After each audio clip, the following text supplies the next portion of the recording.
দিনের শেষে আমরা যতই ভুল করি না কেন, যে মানুষগুলো আমাদের কখনোই ছেড়ে যায় না সেটা হলো আমাদের বাবা মা। সত্যি বাবা মা ছাড়া কিন্তু কেউই আপন হয় না। হ্যালো এভরিওয়ান, আমি বিশ্বজিৎ। আমার একটা নতুন ব্লগে তোমাদের সকলকে স্বাগত জানাই। আজকে শিলিগুড়িতে কিন্তু প্রচুর ঠান্ডা, আর পুরো চারিদিক কিন্তু একদম কুয়াশায় ঢেকে আছে। এই ঠান্ডায় যেখানে আমরা ঘর থেকে বেরোতেই ভয় পাই, সেখানে মা আমার সকালে স্নান করে পূজায় বসে গেছে। সত্যি এটা কিন্তু শুধুমাত্র মায়েদের দ্বারাই সম্ভব, তাই না? মনে হয় ভগবান মায়েদের তৈরিও করেছে এরকম ভাবেই। কোনো ঠান্ডা নেই, শীত নেই। মাকে এবার আমি দেখলাম সকালে পূজা দিয়ে এখানে বসে থরথর করে কাঁপছে। মা আমার সব সময় তাই করে। একটাও শীতের পোশাক নিজে থেকে কিন্তু পরবে না, সব সময় বকা দিয়ে দিয়ে পরাতে হয়। এই ঠান্ডায় হাত মুখ সব শুকিয়ে যায়, একটা ক্রিম পর্যন্ত মুখে লাগায় না নিজে থেকে। আসলে আমার মা মানসিক এবং শারীরিক ভাবে বিগত কয়েক বছর ধরে ভীষণ অসুস্থ, যদিও এখন আগের থেকে অনেক ভালো আছে। তোমরা সবাই আমার মায়ের জন্য একটু প্রার্থনা করো, যাতে করে মা আগামী দিনগুলোতে আরো ভালো থাকতে পারে। মাকে আমি জিজ্ঞেস করলাম আজকে কি রান্না করবা, তাতে মা জানালো ডিমের তরকারি আর বাঁধাকপির তরকারি করবে দুপুরের খাবারে। আমার সকাল 8টা থেকে একটা টিউশন ব্যাচ পড়ানো ছিল, সেই ব্যাচটাই কিন্তু এখন আমি পড়াচ্ছি। সকালে টিউশন পড়ানো হয়ে যাওয়ার পর আবার নিজের পড়াশোনা থাকে, আর আমি আবার আমার এই মাছগুলোর সাথে একটু সময় পাস করে নিজেকে মানসিক ভাবে প্রস্তুত করি নিজের পড়াশোনা করার জন্য।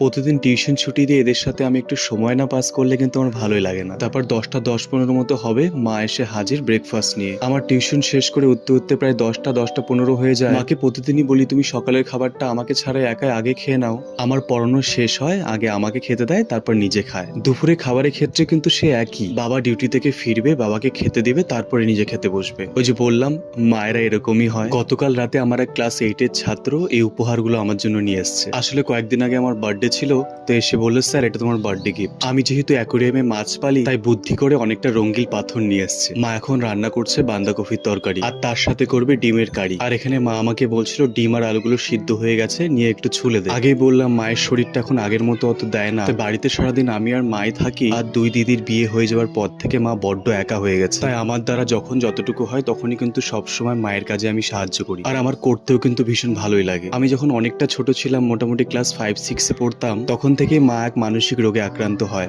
তবে সময় মতো ডাক্তার দেখানো, ওষুধ খাওয়ানো হয়েছিল বলেই কিন্তু এখনো সুস্থ আছে। তবে চিকিৎসা কিন্তু এখনো চলছে মায়ের। আমি তো ছোটবেলা থেকে মাকে সুস্থ অবস্থাতে কোনোদিনও পাইনি, তবে এখন কিন্তু মা অনেক ভালো আছে, অনেক সুস্থ আছে। তবে একটা সময় ছিল যখন কিন্তু আমার মা আমাদের 4 ভাই বোনকে সেরাটা দেওয়ার চেষ্টা করত। জীবন যত এগিয়ে যাচ্ছে ততই বুঝতে পারছি যে বাবা মা ছাড়া সত্যিই কেউ আপন হয় না, কেউই না। নিজের ভাই বোন দিদি দাদা তারা কিন্তু সত্যিই কেউ আপন হয় না, তারা কিন্তু আত্মীয়ই থেকে যায়। আর আত্মীয় কখনোই নিজের মানুষ হয় না। নিজের মানুষ বলে যদি পৃথিবীতে কিছু থেকে থাকে, তাহলে সেটা শুধুমাত্র বাবা মা। ওনারা ছাড়া কিন্তু আর কেউই না। জীবনের এই মুহূর্তে এসে কিন্তু আমি সেটা হাড়ে হাড়ে বুঝতে পারি, বাবা মা ছাড়া কিন্তু পাশে কেউই থাকবে না। তাই সময় থাকতে থাকতে আসল সত্যটা বোঝা উচিত, আর বাবা মাকে সব সময় আগলে রাখা উচিত। আর আমি আমার ভিডিওটা তাহলে আজকে এখানেই শেষ করছি।